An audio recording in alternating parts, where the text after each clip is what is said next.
Shalom shalom bwoko bw'Imana. Banje kubasuhuza mu izina ry'Umwami wacu Yesu Kristo. Nitwa Nkingi Freddy. Nkaba narabaye perezida wa korali Musingi ikorera umurimo w'Imana muri groupe scolaire Bethel Rwamiko mu karere ka Nyaruguru kuva 2020 kugeza 2022 irangira. Abafashe uyu mwanya kugira ngo nshime Imana kujyo yagiye idukorera mu bihe bitandukanye, ariko mbere yuko nshime Imana mu magambo yanjye, reka mbanze nshime Imana nifashishije Bibiliya. Ni muri Zaburi ya 34 turahera ku murongo wa 2 tugeze ku wa 3. Haravuga ngo umutwe w'amagambo uravuga ngo ineza y'Uhoraho. Ku murongo wa 2 haravuga ngo nzasingiza Uhoraho ubudatuza, nzamuhimbaza ubudatuza, nzirata ibyo Uhoraho yakoze, abicisha bugufi nibanyumva bishime. Amen. Nkuko nari mbibabwiye, korali Musingi ni korali ikorera umurimo w'Imana muri groupe scolaire Bethel Rwamiko mu karere ka Nyaruguru. Akaba ari imwe muri korali zaho zihakorera umurimo. Nkamfashe umwanya kugira ngo nshime Imana by'umwihariko. Iby'Imana yadukoreye ni byinshi cyane, ariko turavuga muri make ikiduteye gushima Imana muri kano kanya. Ariko mbere yuko nshima gato, korali Musingi yabayeho kuva 2003 kugeza ubu ngubu iracyakora umurimo w'Imana. Iryo ni ishimwe rya mbere nshimye Imana. Ikindi korali Musingi yadukoreye by'umwihariko kinaduteye gushima Imana nuko twarayisenze iratwumva.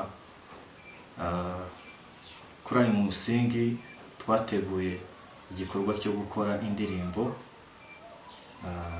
mu buryo bwa audio ndetse n'uburyo bw'amashusho. Ibyo ngibyo Imana yarabikoze, turabishimira Imana. Mu kwezi kwa 3 mu mwaka wa 2021 nibwo twakoze indirimbo mu buryo bwa audio. Mu by'ukuri ikintu dushima Imana ntabwo byari byoroshye, ni urugendo rutari rworoshye kuko umurimo w'Imana habamo intambara nyinshi. Abo twari kumwe barabizi, abo twabanaga twahuye n'intambara nyinshi zitandukanye, ariko turashima Imana kuko zose zitunyujijemo kugera tugeze muri iki gihe tumaze gukora indirimbo mu buryo bw'amashusho. Icyo ni ikintu dushimira Imana mu by'ukuri yatubashishije, ntabwo ari ku bwacu, ahubwo ni Imana yabikoze. Nicyo rero kineye gushima Imana cyane by'umwihariko. Ariko nshaka no gushimira abantu nk'uko nari mbibabwiye, ntabwo ari twebwe, ntabwo ari ku ruhare rwacu. Turashima Imana kuko yakoresheje abantu, yakoresheje ubuyobozi bw'ikigo, ikoresha ababyeyi b'abanyeshuri, ikoresha n'abanyeshuri muri rusange. Abo bose ni abantu bagize uruhare muri iki gikorwa kugira ngo dukore indirimbo mu buryo bwa audio ndetse n'uburyo bw'amashusho. Turashimira abo bantu bose by'umwihariko tubikuye ku mutima, tutibagiwe abantu babaye muri korali Musingi batubanjirije aho bari hose hatandukanye. Biba bigoye kugira ngo duhure, ariko mfasha akanya kugira ngo mbashimire kuko n'indirimbo nyinshi twebwe twagiye kuhiga dusanga indirimbo nyinshi barazihimbye, nibo bazihimbye.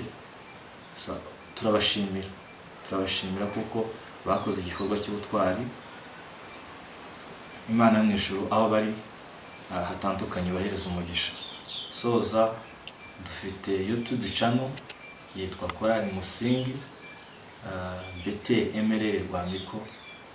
Indirimbo zacu zirahari, maze kugera indirimbo enye kuri ubu ngubu. Ni indirimbo nziza rwose, ndabizi muzazikunda. Harimo ijambo ryawe nitabaza, yakunzwe n'abantu benshi. Ubuhungiro, hari umunsi, n'izindi tuzagenda dushyiraho. Ndabizi ko muzazikunda. Rero turabasaba inkunga yo kugeza ubutumwa bwacu ahantu henshi hatandukanye. Twebwe ubwacu ntabwo twabyishoboza, ariko tuzi ko nidufatikanya namwe ubutumwa bwacu buzagera henshi, kandi dufite intego y'uko ubutumwa bwacu buzarenga mu Rwanda, muri Afurika, ndetse bukagera no hanze ya Afurika. Rero turabashimiye ku ruhare rwanyu mwagize kugira ngo izi ndirimbo cyangwa se iki gikorwa kimwe Imana mwishuribaho umugisha. Murakoze.